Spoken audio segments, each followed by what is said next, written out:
Hi there, this video we're going to turn this image into an oil painting. It's basically just a click of a button. Thank you Photoshop, let's learn how to do it. All right, so let's go to File, let's go to Open, and you're looking for your exercise files in 06 filters.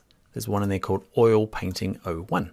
Hello again, looking very, I think this is my smart but business-like in a funky corporate backing, but wearing a t-shirt, so you know I'm approachable. Not my favorite shot, but anyway. We want to turn him into that painting.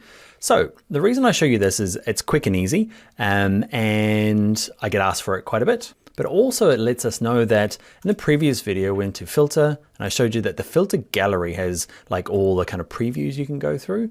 That's not the case. It's not all of them in there.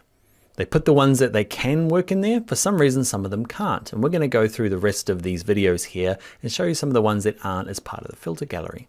Because we saw in, say, Pixelate, we saw all those kind of crystallize, mosaic, halftone.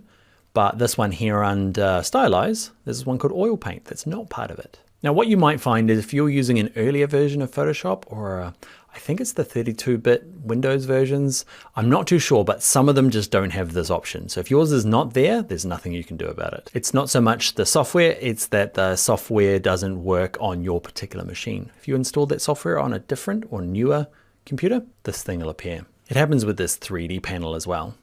Okay, so filter, let's go to Stylize, let's go to Oil Paint. Basically, that's it.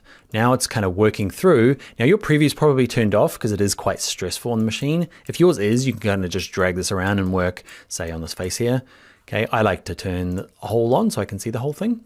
And then it's just a matter of kind of playing around and seeing kind of what you feel like more like a painting. I think that's terrible. If you need to reset it, you can either hit cancel or ready for a super nerdy trick. If super nerdy tricks aren't you, ignore this bit. But if you hold down the Alt key on your PC or Option key on a Mac, can you see cancel changes from cancel to reset?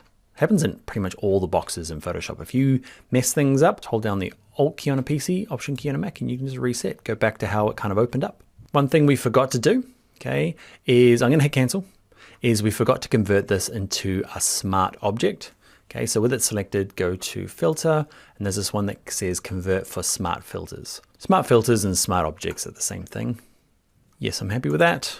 Remember, only thing that changes is that the icon's there, but now I can go to filter, go down to stylize, I can go to oil paint, and there's me as a painting. Now, doing this with a person is, the face details are quite tough, but I like it for like inanimate objects or, you know, this down here, this is super cool. I love how it works with the detail down here. All right, that's gonna be us. Let's click OK. Remember, because we used a smart object or smart filters, it means that we can turn this on and off. To get back into it, you can double click the word oil paint and go in and make adjustments. All right, nice quick one. I will see you in the next video.